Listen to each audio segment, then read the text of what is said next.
individual, you have a great opportunity through your daily choices to make a difference to the lives of animals. There's so many ways you can do it. For example, you can stop wearing animals. You can stop wearing their skins, their fur, their hides, their wool, their silk.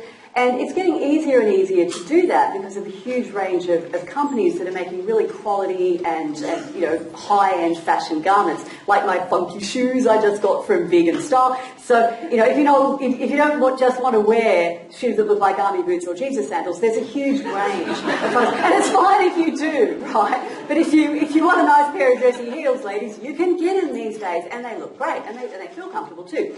You can stop furnishing with them because there are now really high-quality alternatives to using leather for things like sofas and car interiors.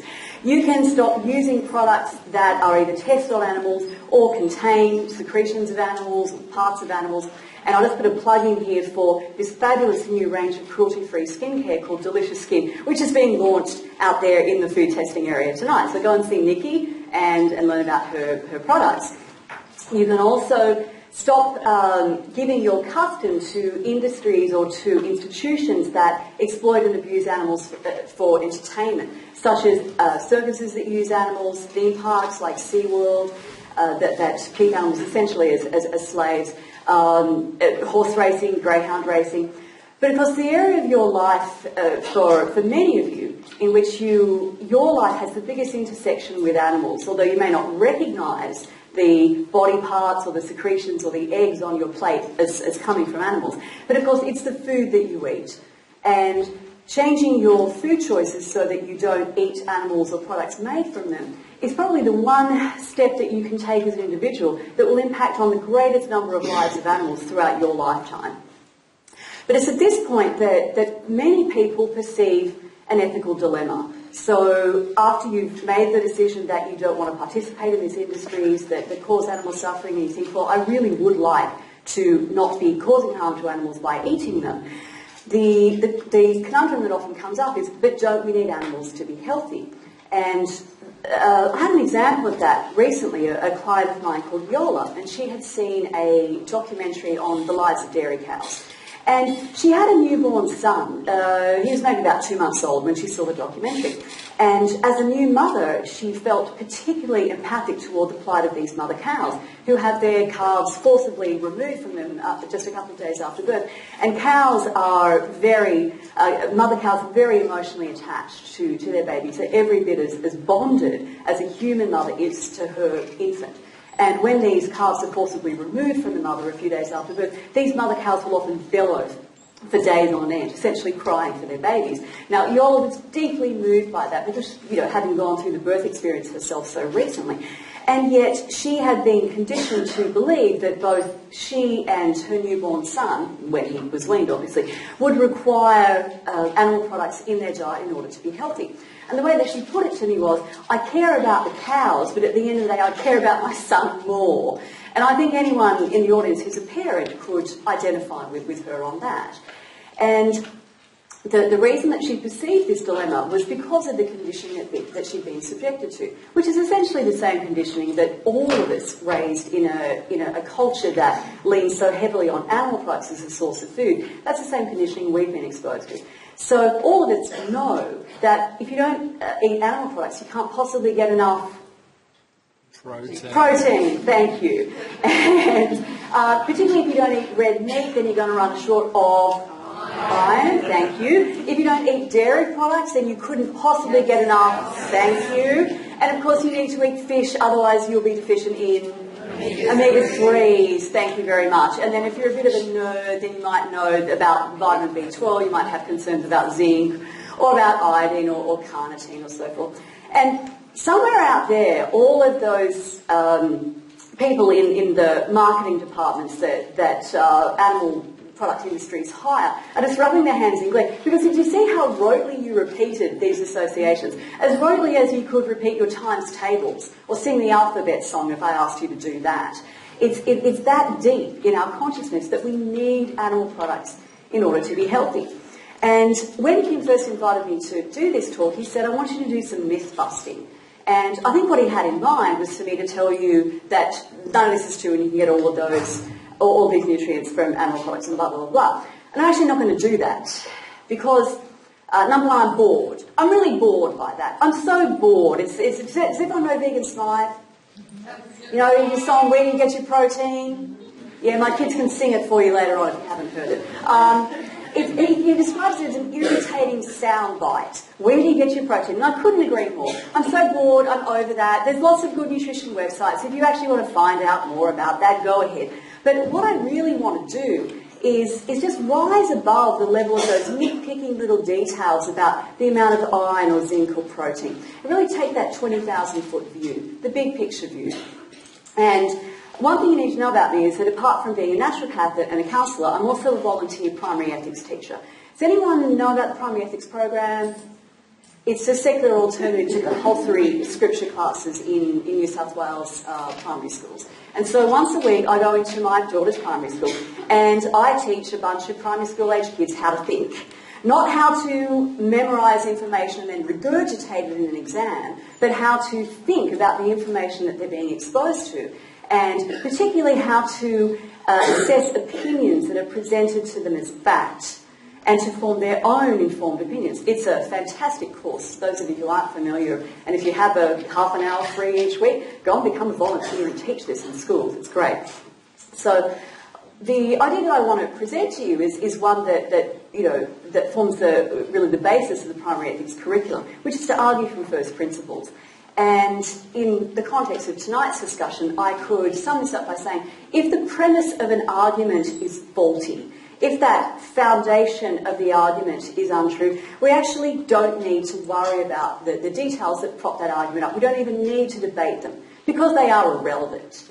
So if the argument that a diet that excludes animal products is inherently unhealthy, that it can't sustain human health, if it turns out that that argument is faulty, we can forget about trying to figure out how many milligrams of iron we can get on a plant-based diet, or how many grams of protein, or any of those other details. They're simply irrelevant. So here's the argument that I want to present to you tonight as a hypothesis. If a diet, if a particular way of eating, meets the nutritional needs of people who have the highest needs, then by definition it will meet the needs of everyone, and therefore it will be a healthful, health-supporting, health-promoting diet. Okay? Now just to give you, I suppose, a couple of analogies, ways to think about this argument. If you were an engineer who was designing a bridge, and you designed and engineered that bridge and had it constructed so that that bridge could withstand the weight of if every lane on that bridge was occupied from nose to bumper with fully laden semi-trailers. If it could withstand that weight, then by definition that bridge would be perfectly strong enough to support the weight of normal traffic, cars and buses and the odd truck and motorcycles. Yeah? Is that a fair idea? If you had a plant that originated in a tropical climate and therefore had very high water needs, and you were going to plant it in Sydney, and so you calculated that plant's water requirements and figured out its allowance, if you like, how much you'd have to water it every week. That water allowance that you calculated would be more than adequate to meet the water needs of a plant with lesser water requirements. Yeah, fair enough? So to advance this argument, what I want to do is have you think about which groups of humans have the highest nutritional requirements. Anyone got no ideas? I'm sorry? Children, thank you. Babies, children, growing teenagers. I suppose we could put pregnant women in this category as well because they're actually growing a baby. But children and babies and teenagers do have very high nutritional requirements. They have higher requirements for macronutrients to fuel their body's growth and provide raw materials. They have higher requirements for vitamins and minerals as well. And the Australia's National Health and Medical Research Council has this to say about vegan diets for children. Appropriately planned, by which they mean broad-based vegan diets, so not fruitarian or all raw or extreme macrobiotic, but the kind of healthful, well-planned vegan diets that most responsible parents are raising their children on. Appropriately planned vegetarian diets, including total vegetarian or vegan diets, are healthy and nutritionally adequate. Well-planned vegetarian diets are appropriate for individuals during all stages of the life cycle, including infancy, childhood, teens. It's pretty categorical, yeah? Now, What you need to remember, of course, is the NHMRC are not exactly a bunch of hemp sandal wearing, organic mung bean sprout munching hippies. These are pretty conservative scientists. When they make a statement as categorical as this, you can bet your bottom dollar that they've really examined the research to be sure that what they say is true. And of course, they base that statement on long-term follow-up studies of children raised on plant-based diets, which indicate that not only do they have perfectly adequate growth and in terms of height and weight gain, but they also, in fact, have lower risks of hypertension, type 2 diabetes, becoming overweight. And that's my own experience, my husband and my experience in raising our children on a vegan diet. We have a 9 and a 13-year-old, that's them, looking disgustingly cute. Yeah, she's going to pull out the photos of the cute kid, that's a winner. And what we've found, our experience has been that not only is a plant-based diet adequate for their needs, it actually results in superior health. So both our kids really are hands down the healthiest kids in their classes. I can't recall the last time that either of them had to take a day off from school due to illness. They don't have no allergies, no anaphylaxis, they don't have asthma, they've never had middle ear infections, never had tonsillitis. They're actually disgustingly healthy. They're really, their stamina and their energy are great. It certainly hasn't stunted their IQ. My son's in year 8 at a selective high school. Hasn't stunted their height. My daughter is second tallest in the class now. She was tall. She just moved schools recently. Second tallest. I'm getting it though. Second tallest By that much, yeah. That matters.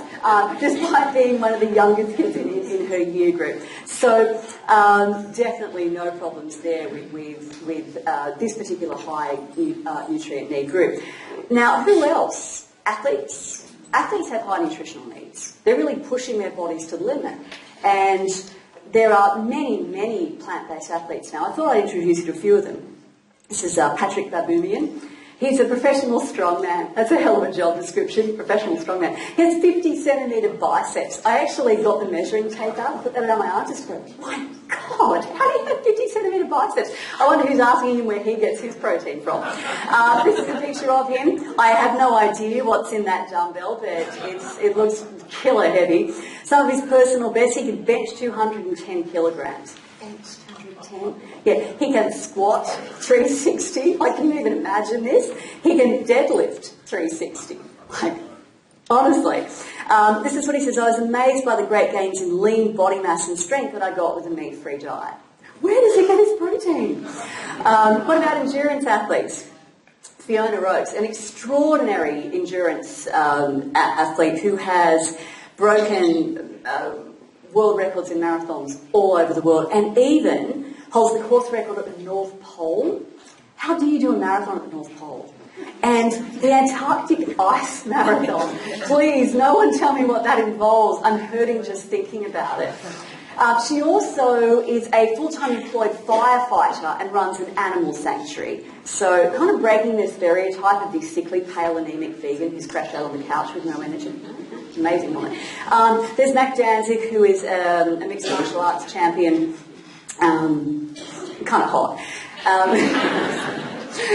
When I decided to go vegan, I was able to make the 155-pound weight class much easier. Now, what he says about that leanness and having more energy, it's really the primary reason why so many athletes in various areas of sport are turning to plant-based diets. It's really about getting that extra performance. So certainly there's no compromise for athletes.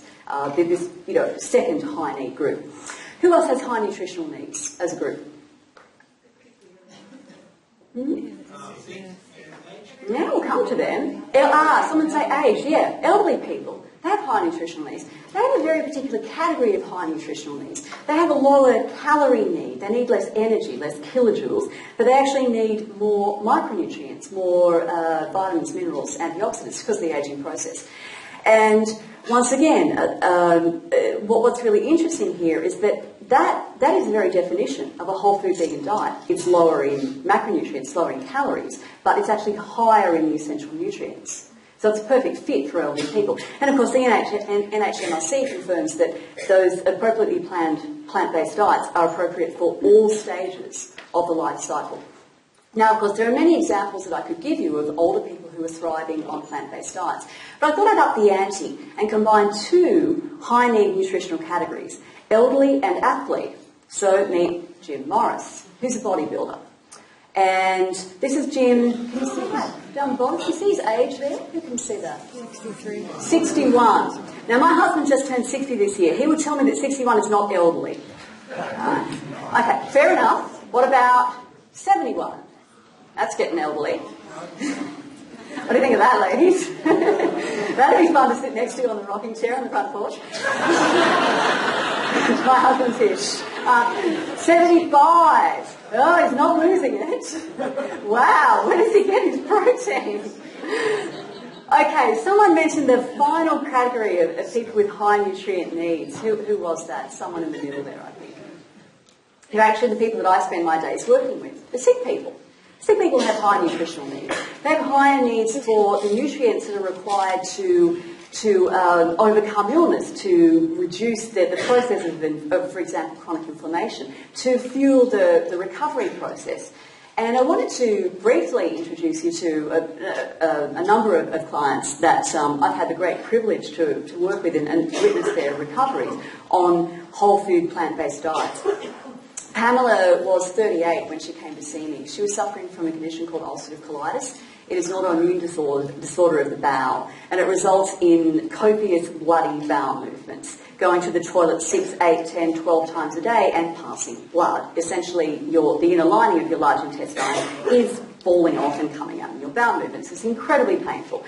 Pamela had just been discharged from hospital when she contacted me. She'd been told that there was nothing more that could be done for her medically and that she had to have an operation to remove her bowel. And then she would have a colostomy bag for the rest of her life. Now, that's not happy news for anyone, but at the age of 38 with 2 young children, that's particularly unhappy news. She wasn't keen to go down that road, so instead she adopted a very high nutrient diet, which I adjusted for her bowel condition. Within 3 days, she'd stopped bleeding when she went to the toilet. Within a week, she had normal bowel movements and no pain. And 7 years later, she still has her bowel. She has effectively reversed ulcerative colitis. She doesn't have it anymore. It's impossible. It's medically impossible, and yet it happened. Catherine, Sjögren's syndrome, another autoimmune condition. It causes excessive dryness of the mucous membranes in the eyes and the nose and mouth. Catherine had throughout her entire life been a very energetic woman. She'd run businesses. She was human dynamo. But the Sjögren's had left her in bed. She was so fatigued she could barely get out of bed. And it took 2 weeks after the dietary changes to turn that around. So she had almost her full complement of energy back. About 2 or 3 weeks after that, all the dryness had gone away, except when she veered off the diet accidentally. So she figured out pretty quickly not to do that. And again, this is a condition that's considered incurable. Lyndall was 42 when I first started working with her. She has a condition called rheumatoid arthritis. Again, it's an autoimmune condition, this time affecting the joints. And long story short with Lyndall, she went from having to commando crawl from her bed to the bathroom every morning on her knees and elbows because her feet were too painful to touch the ground. She couldn't turn on the tap to have her shower or take the lid off the deodorant to put it on in the morning. She couldn't cut her kids' lunches to send them to school. Her recovery took a little longer, about 6 months, and she's now back to running, an activity that she had to give up because of the pain in her feet. Now, in case you were thinking I only work with women with autoimmune conditions, then there's Jim. Jim was 48. He had a terrible history of heart disease in the family. His father had died at 45 of a heart attack. Jim had had an angiogram which had found a 90% blockage in one of the arteries that supplies his heart. He was on 2 blood pressure medications, cholesterol pills. He was about 25 kilos overweight. And it took Jim about 6 months to get back down to his healthy weight. It took less than that. I think it was about a month before his cardiologist took him off one of the blood pressure pills. The other one followed thereafter. Then the cholesterol pills came out. The coronary artery completely unblocked. Jim was just an utterly changed man. The saddest thing was when he came to see me about 8 months after I started working with him to tell me that his younger brother had died of a heart attack, age 46. His brother had seen the changes that Jim had made, and just couldn't bring himself to do it, and he paid the ultimate price. And then there's John. John was 42 when I first met him. He had irritable bowel syndrome, he had high blood pressure, he had high cholesterol, he was overweight. And he now, at age 60, has the blood pressure of a 30-year-old.